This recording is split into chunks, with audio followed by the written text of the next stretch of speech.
Hi, I'm Allison Saylor, and I'm working on my Girl Scout Gold Award. My project is called the Blue Bracelet Project, and it centers on mental health. Throughout the project, I'll be hosting a wellness tea, and I will be hosting these interviews in an effort to share information on mental health to the general public. The ultimate goal of the project is to create self-care kits to be distributed to local high schools. Today's episode is on stigma and perceptions in media and seeking medical help for your mental health concerns. My first guest today is Elena Van Gelder. Hi, Elena, how are you? I'm well, thank you. So, what is your background in mental health? I am a licensed mental health therapist, and I've worked currently am working as a mental health therapist, seeing individual clients in counseling, and also families and couples, and work with clients. I've done work with clients that deal with eating disorders, the kind of run the gamut as far as eating disorders, working with Reconnections and Melinda Brett. I was fortunate enough to do some clinical internship work with her, and as well some community behavioral health work with, under my clinical internship with Corsica River up in Cambridge, and have also done psychiatric rehabilitation work. And, just a variety of populations. And today I see a variety of populations as well. That's great. Is that your first, venture into mental health as far as, professions go? Yeah. So my undergraduate's in psychology. Mm-hmm. I ventured away from my passion, which is mental health counseling, for a number of years, and then was drawn back, and worked in the business world, but was always drawn back to the spirit of people, which is my passion, like I said, and helping people find healing and a safe space and a safe place. So what exactly is good mental health to you? Yeah, good mental health to me really functions on a spectrum. And so I think one thing that we miss so often is that everyone has mental health, right? Mm-hmm. So oftentimes people say, or it's portrayed that only certain people have mental health.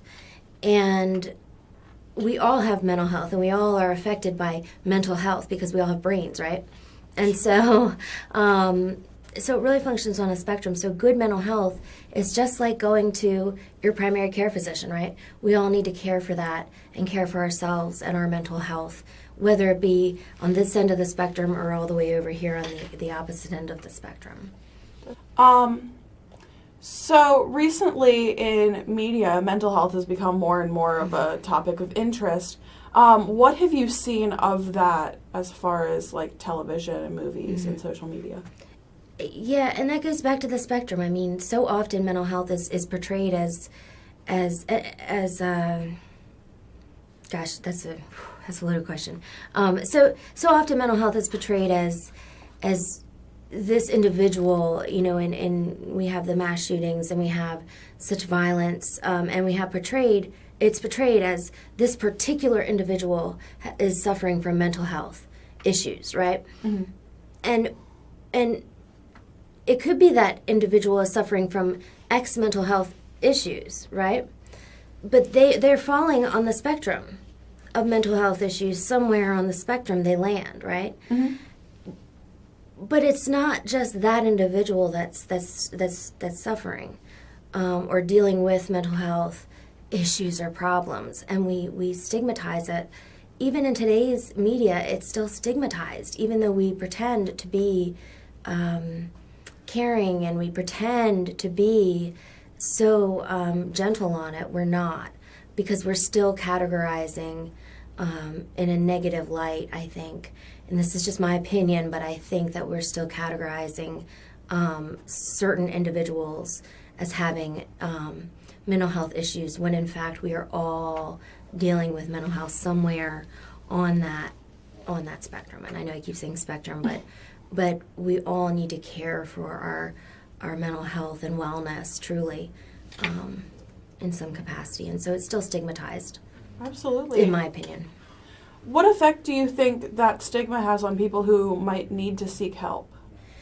It's it's so, in some cases, I think, it prevents people from getting help that, that goes without saying.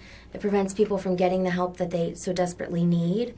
It prevents people from reaching out. It prevents people from talking to their families and loved ones about issues that they're personally having, or issues that maybe a friend is having, etc.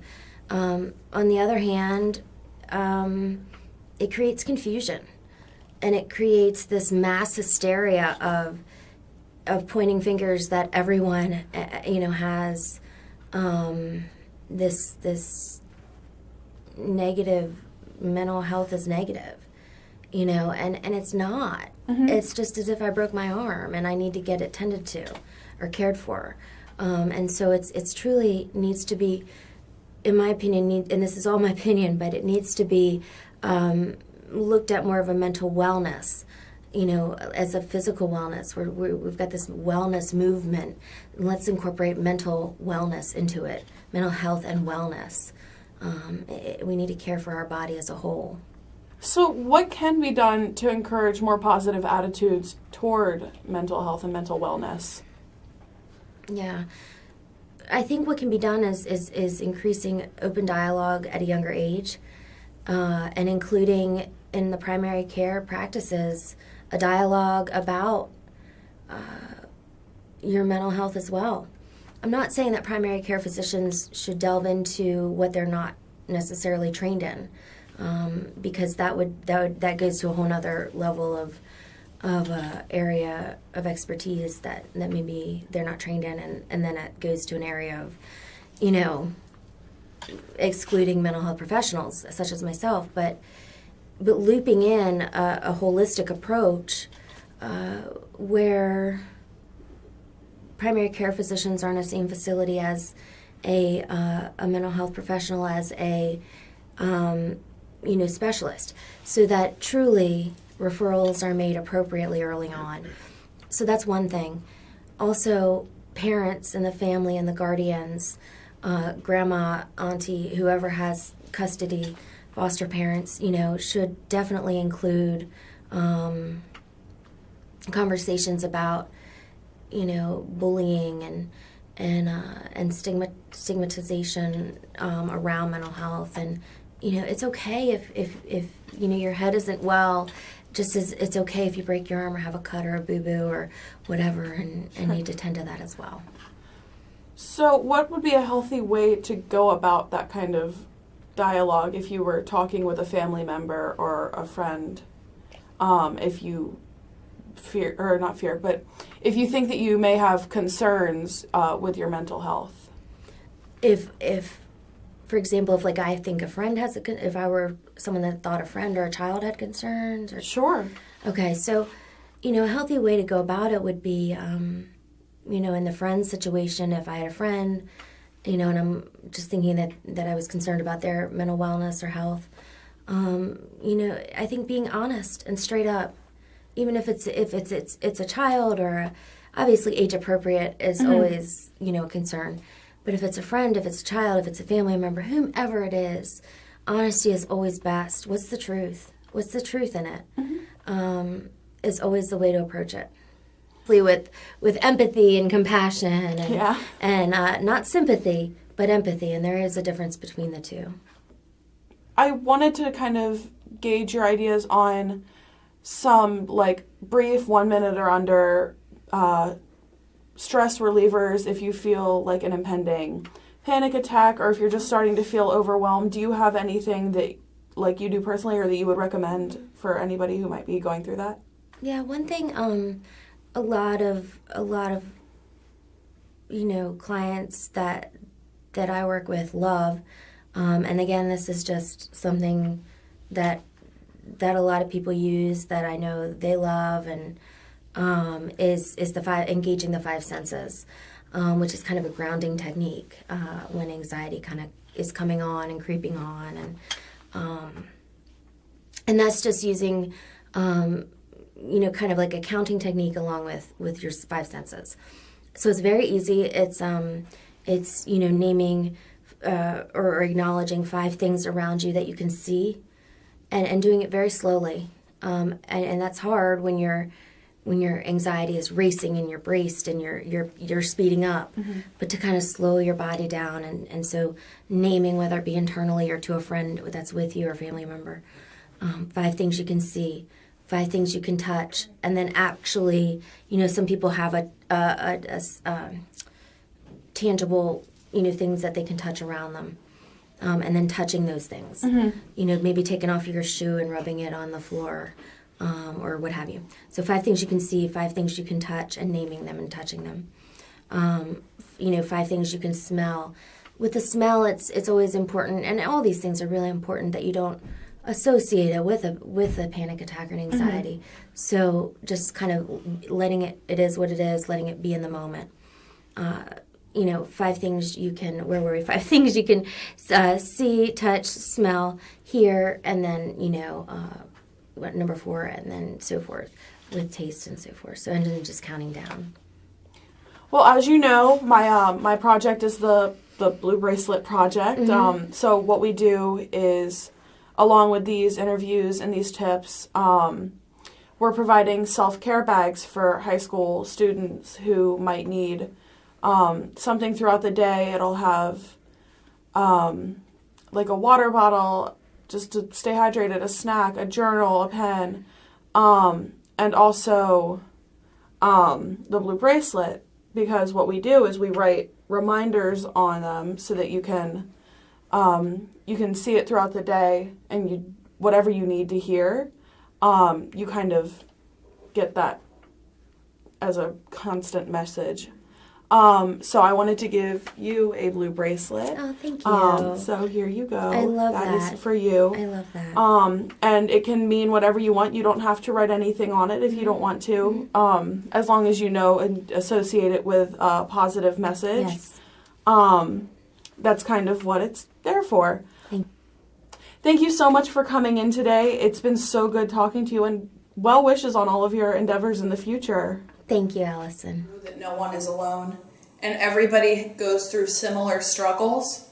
And a lot of times there are people who have it worse than others. So never make it a competition, because everybody has different challenges. But seek that help. Find people who are like you, who can help you get through hard times. Yeah, you gotta find the root, or it just stays there. Yeah. It sounds cliche to just say talk about it, but it needs to be expressed somehow. So I would say even just to write it down and relieve yourself from that, rather than having it pent up and really harm yourself. There's lots of help available. You just need to ask for it and not be ashamed of it, and just to take control of your life and not let it rule your life, and you'll be happier in the end. You aren't alone. A lot of people are going through the same thing that you're going through, and you don't have to hide it.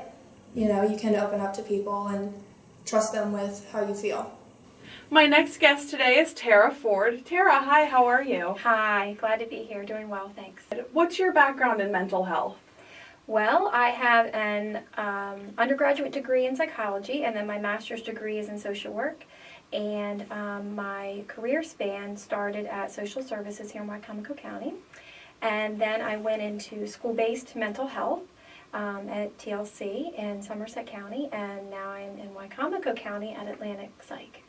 So do you have a specific focus with therapy and stuff when you work with people, or is it just all over? Well, I'm more limited to child and adolescent, and of course they don't exist as their own. They exist within a family unit, so I also do family therapy. But the age range goes from 3 to 23. And what are some issues that you see most commonly in people in the age range around teenagers going to college? I see a lot of anxiety. I see depression as well. OCD, obsessive compulsive disorder behaviors, you really see a wide gamut. It can be situational, based on an event or a trauma, or it can be pervasive, something that they've had throughout a lifetime. Are there specific events that could trigger some kind of reaction that is common in teenagers?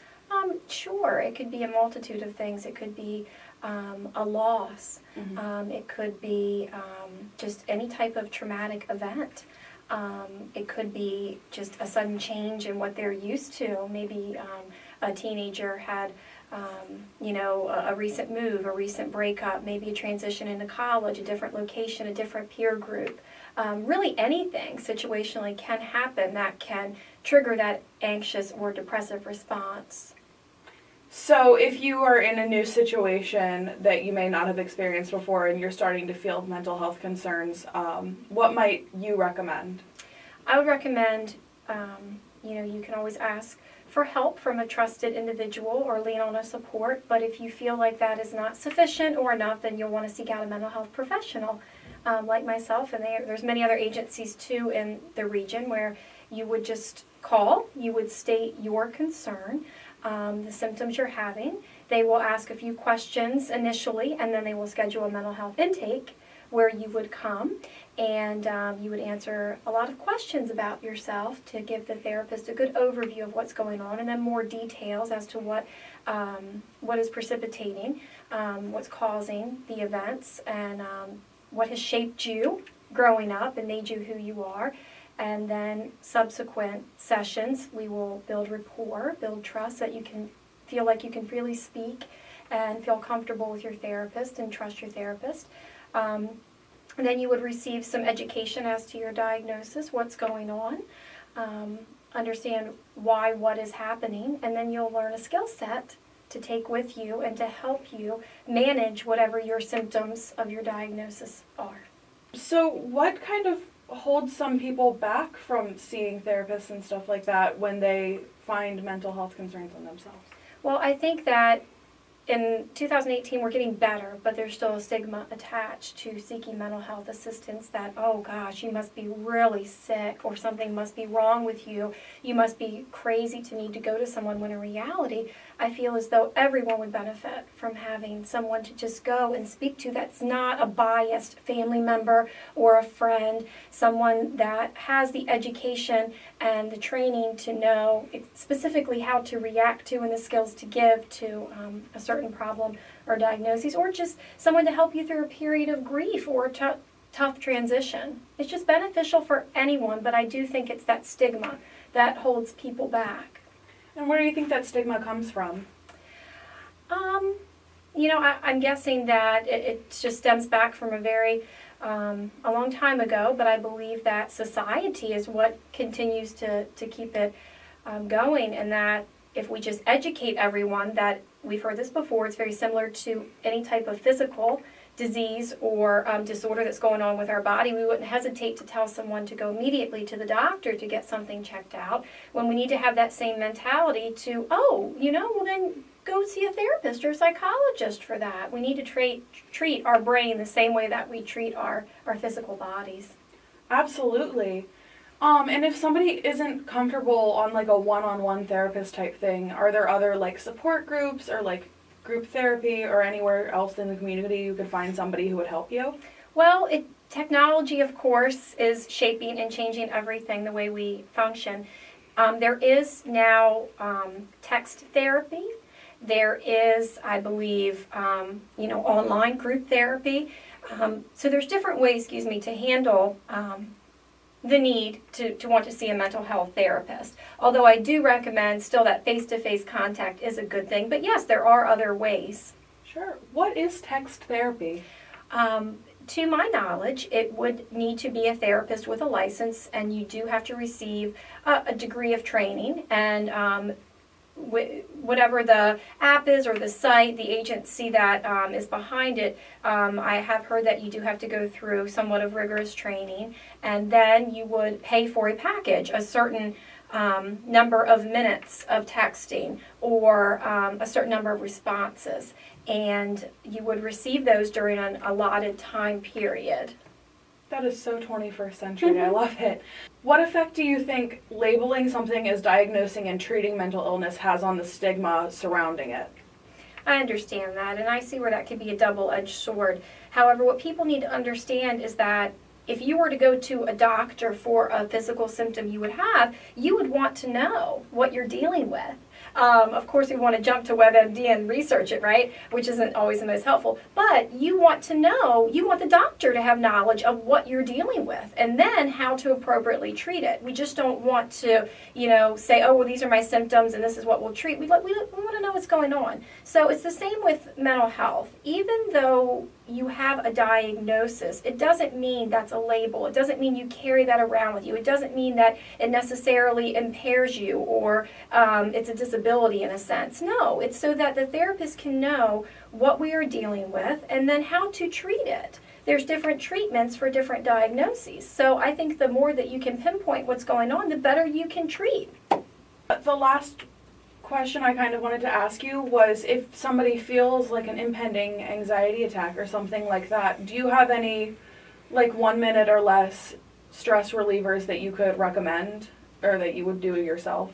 Well, you would like to, I'm sure we've all heard this before, but there is a lot of truth in it. You do want to practice something like controlled breathing, where you can have an image in your head to help you with this breathing, to make sure that you're inhaling deeply enough and exhaling thoroughly. So you may want to imagine that the ocean's in your stomach, and that when you breathe in, that ocean wave goes all the way up to the beach or your shoulders, then back down. So you want to calm yourself down, reassure yourself with positive self-talk. I am okay. I am not in imminent danger. And then perhaps, seek a calm place at the time, or have maybe some skills on that you've looked up before, maybe on your phone, that you can just quickly pull up, or text a friend or someone to just help to recenter you. But that reassuring yourself through a deep breath and calm yourself that I'm okay, I'm not in any imminent danger. And then clearly thinking forward with what can I do to handle this situation, or use a solution thought basis as opposed to the freak out basis is helpful. That is wonderful. Thank you so much, and thank you for coming in. By the way, I love the blue and the thanks. blue dress. That was a very blue bracelet project with you. But thank you so much for coming in and giving all this insight. It's been so helpful. Absolutely. If you or a loved one suffers from mental health issues, please reach out to one of the listed agencies below. You are not alone. And remember, stars only shine in darkness.